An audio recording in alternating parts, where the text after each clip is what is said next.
Hi everyone, we're back. So yesterday I noticed that the logo for Mega Man 8 is not the same as what's on the box art. The game screen has a different logo, so I thought it would be a good opportunity to explore the evolution of the Mega Man logo. So quickly, let's just look at the Rockman logo, which is the Japanese version of Mega Man. So, as everyone knows, Rockman is called Rock for rock and roll, and all the characters are named after some kind of music-related thing. So there's rock, roll, rush, beat, and Tango, the less-known Tango, who is in Mega Man 5 for Game Boy. And then there's, starting in Mega Man 7, there's bass and treble. I know it's supposed to be bass, but I think people call the character Bass. I could be mistaken. In any case, if you look at the box art for all the Japanese games, they kind of look the same. So they have like this metallic text and this red triangle in the background. So let's just quickly view all of them. So now it still has some kind of gradient. It's not metallic anymore, but it does have that, continuing design element of the red triangle, and they just added a 2. Let's look at the 3. So for the purpose of this video, we're just going to look at the main series Mega Man, not anything else. So 3 was the same, very similar text to 2. Again, the blue to white kind of gradient with an outline, and then the red triangle in the background, and a 3. This 3 happens to look a little thicker than the 2. So, they are trying to keep it fresh. Okay, let's move on to 4. Again, it's pretty much the same. The only difference is the 4 here. And I'm pretty sure that it stays consistent throughout the whole series. Right, there it is again. The signature red triangle in the back, and the gradient text, and 5. Let's move on to 6. So, like I said, it's very consistent, and there's nothing wrong with that. Actually, it creates recognition.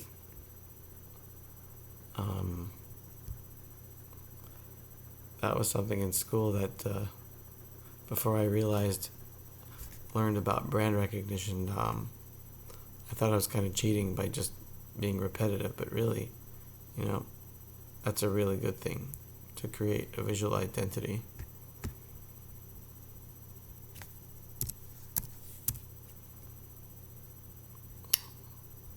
Right, so here's the up to 8 again, pretty much the same thing going on. This 8, it looks metal instead of just the solid number with the gradient. So it looks like there's a little bolts in there, or rivets or something like that. Let's go all the way through 11.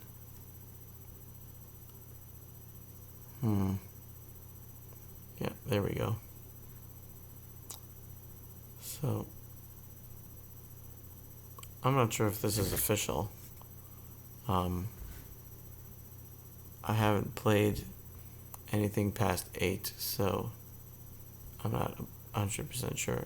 This looks pretty official, but it may not be. But this is definitely in line with what they have been doing until this point in Japan for the box art.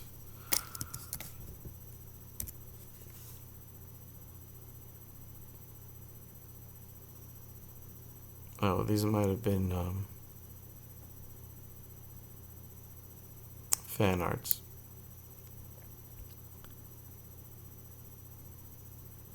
Well, I don't really want to make this video very long, so we'll just look at the other ones, and then here. Yeah, this looks official, right? So chances are, even if the ones that we looked at that were not official, they maintained this consistent style with the red triangle in the back, and this kind of what looks to be like a custom typeface, and the numbers to the right. Now, the North American box art is a different story. So apparently, if I remember correctly, the Capcom's American marketing team didn't think that Rockman would go over well in the American audience. I guess maybe they thought that people would think he's a rock, like an actual stone, and not rock and roll. So they decided to go with a different name altogether, and that's why in North America, Mega Man is called Mega Man. So I guess the name on the box art also changed to reflect that.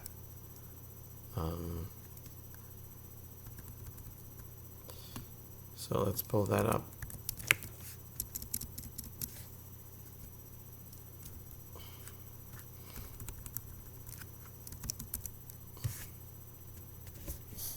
Here it is. Everyone loves this because it looks terrible. So it looks like they tried to mimic the opening screen of the actual game, and this kind of triangular text, or it's not triangular, it's just kind of made into an envelope shape, and then they added some dimension to it. That's present in most of at least the Nintendo, the NES game openings, like the game start screen. So that's kind of nice that they tried to make the box art consistent with what's on your screen when you play.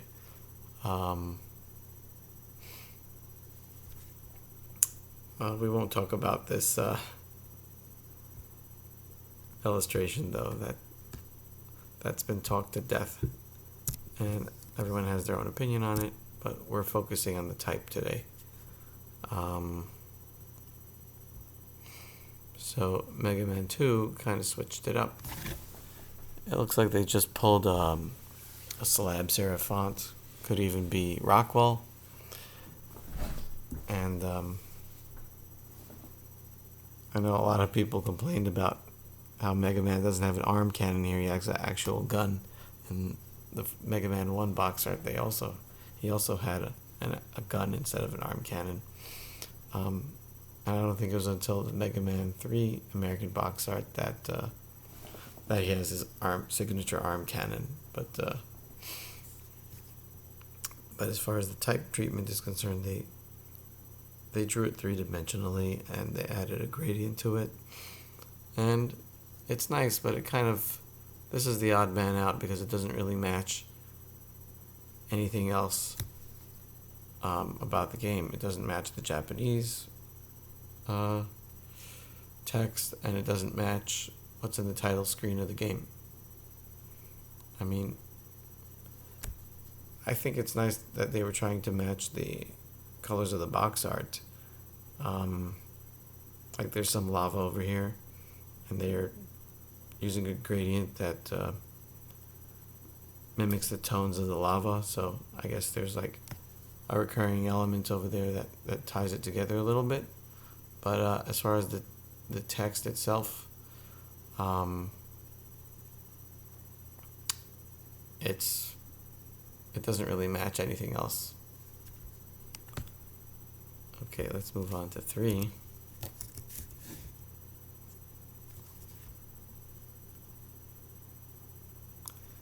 Okay.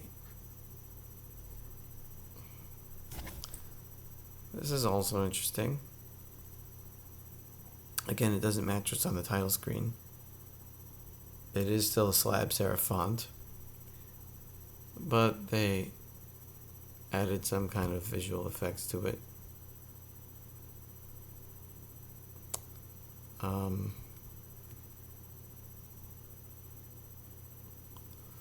Just get a closer look.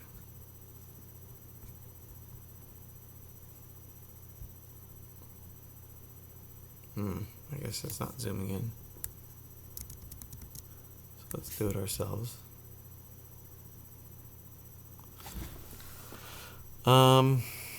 Yeah, again, it's a sans serif font. They gave it like this 3-dimensional feel with and it kind of matches the color of what's going on with Sparkman over here with the electricity, the bright blue and the white highlights. It's funny to notice the little inconsistencies between what's on the box art and what's in the actual game. The top man is not green. Whatever, that's beside the point. And this time, what's interesting is that they put the 3 in a containing shape, which I don't think they did for anything else. It looks reminiscent of the triangle that's in the back of the Japanese logo, but only because it's red. Yeah, I guess they're trying to change things up, but I don't think they were trying to be consistent at all or anything. But I don't know for sure because I wasn't there.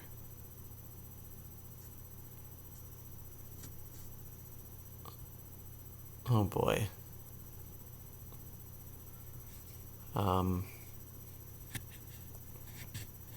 Yeah. This is a total departure from anything else that they did up until now. It's this reminds me of a certain typeface. The one that GameFAQs.com uses. I don't recall off the top of my head what the name of it is.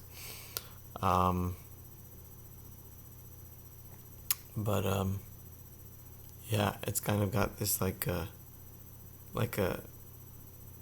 section carved out of it.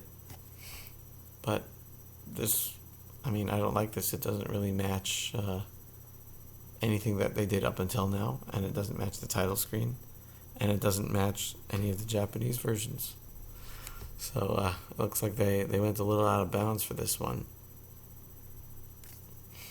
Let's on to 5. Okay, now this one's interesting, and I think this is what they end up kind of staying with for the North American version of the box art.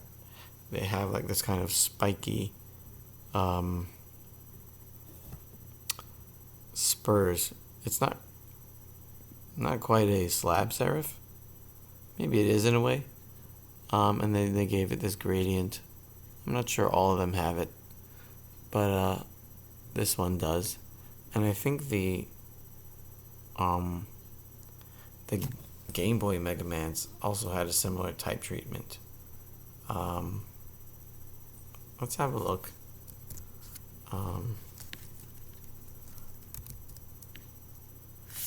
hmm. I'll try and pull that up quickly.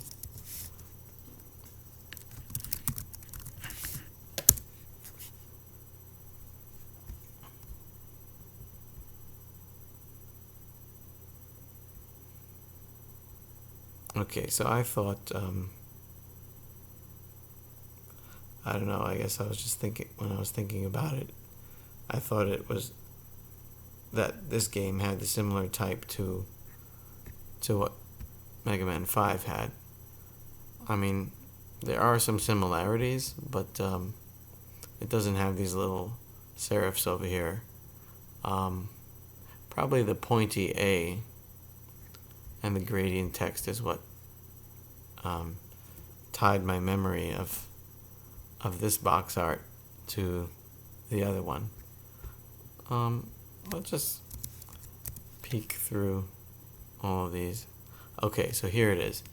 They made it solid text with a kind of like an offset word mark behind it. But here you start seeing that decision that they made. I guess they wanted to stay with it, where it has this typeface, this type treatment. So it's good that they were starting to get consistent, even though this type treatment isn't anywhere on the actual game or in the Japanese box art. Okay, again, they're staying consistent. The same kind of like athletic gold to orange gradient, and those pointy serifs, and a 3.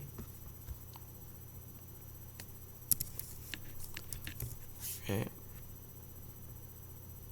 Same thing for 4. Right? This one looks more like 2 instead of the gradient. That was in 3. They went back to the way it was in 2 with the solid text and an offset outline. I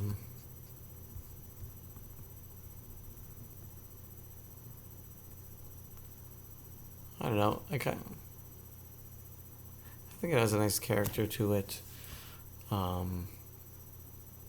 It's definitely unique, and I guess to somebody who is playing a lot of Mega Man games, and then they notice the consistency throughout each title, it would create a little bit recognition.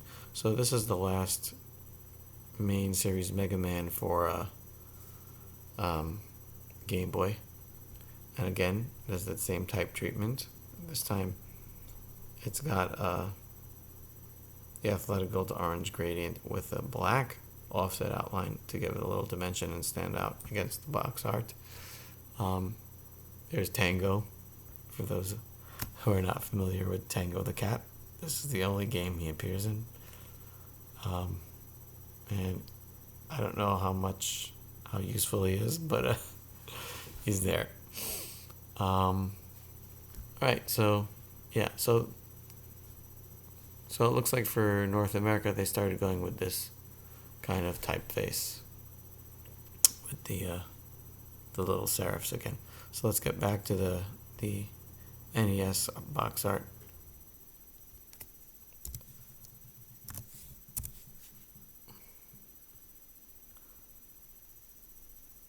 Oh, wait a second. So Mega Man 5 kind of matched everything that was on the Game Boy ones. And now Mega Man 6 is kind of similar. There's something else going on in the E. It looks like the middle bar of the E is detached from the rest of it. But this type is very reminiscent of what was going on with Mega Man 5 and with all the Game Boy ones. But it looks like they broke it up onto 2 lines, and that gives it a different feel than when it was in one line in one arc. I mean, I'm not sure who was making these decisions, but I mean, even though each one is interesting in its own way, I think that it would have been better if it was done, you know, where they tried to keep everything consistent. Okay, so here we go. So Mega Man 7 gets back on track. They have different color gradient, and I guess this box art looks very orange, so it could be that that if they used the regular, the Athletic Gold orange combination, that would have blended in too much with the background. So I think it's okay that they picked a different color, and I like that they went back to a single line of text, and also, you know, the same typeface that we started to see. So I guess as they were moving forward, they got more and more consistent. Okay, here's Mega Man 8, which we've been playing. So again, they went right back to this one line of text, and the spiky serifs over there. And this time they just have a more simple radial gradient, it looks like. Very subtle. But I think it's starting to remain consistent, and that's really great. I think that creates a certain recognition. Unfortunately, it's kind of departing from what they were doing in Japan, and then I think even we could take a look a little after this. For Smash Brothers, I think they used more of the Japan Mega Man logo. So yeah, so I guess that version of the artwork won. Okay, 9 and 10 are kind of anomalies. I think they were just trying to do like a tongue-in-cheek tribute to, you know, the early Mega Man box art, like 1 through 3, let's say. Actually, 3 is probably where it's getting to look more like the actual game character. 1 and 2 were different, you know, like the black sheep over here. And I guess they were trying to do a callback to the box art from 1 and maybe 2. So they did this kind of tongue-in-cheek retro box art for 9, and I'm pretty sure they also did it for 10. So it's like an inside joke. Well, actually, 9, the type for 9 looked very much like Mega Man 1, and then the type for 10 looked very much like Mega Man 2's box art. So even though those are not consistent with the rest of the series, I think they could get away with it this time because it's kind of poking fun at the original box art, and it's an inside joke to all the fans who've been playing from early on.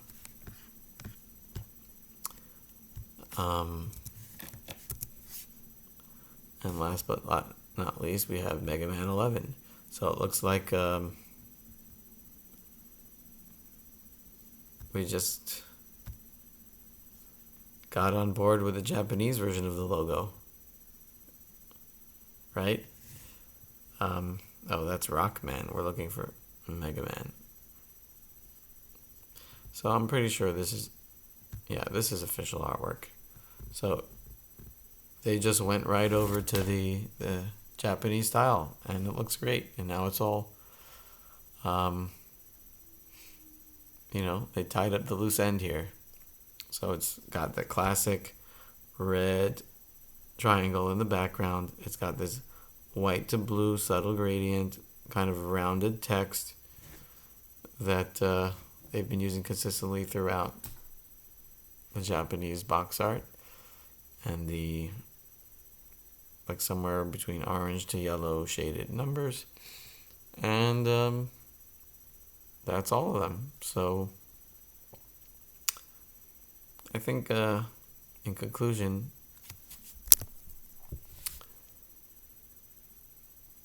I think it was a good decision for them to move to the Japanese version. Actually, before we wrap it up, let's just look at the Mega Man Smash Brothers logo. Oh, huh. Let's just find that YouTube where they revealed him.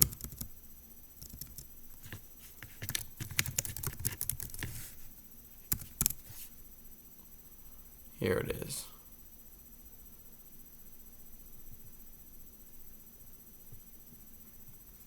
I'll just make it full screen.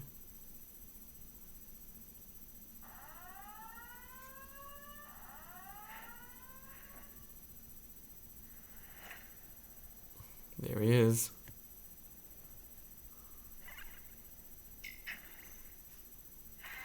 I thought this was pretty cool. Yeah. See, look how they borrowed design elements from the actual game. That was so clever. So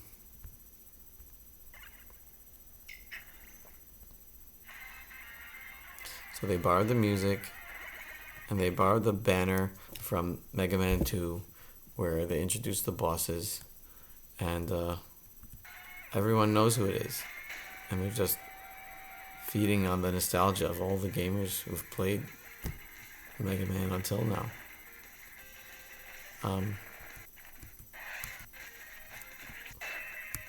But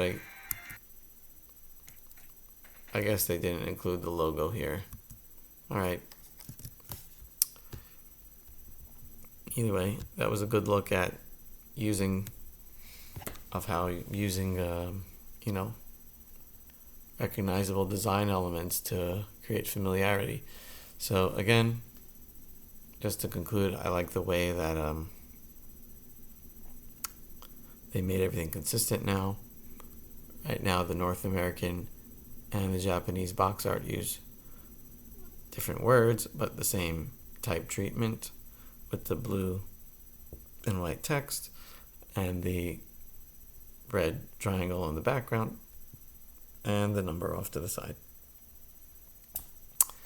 Okay, that's all for this video, so I hope you enjoyed it. If you did, please please comment, like, share, and subscribe. See you next time. Bye-bye.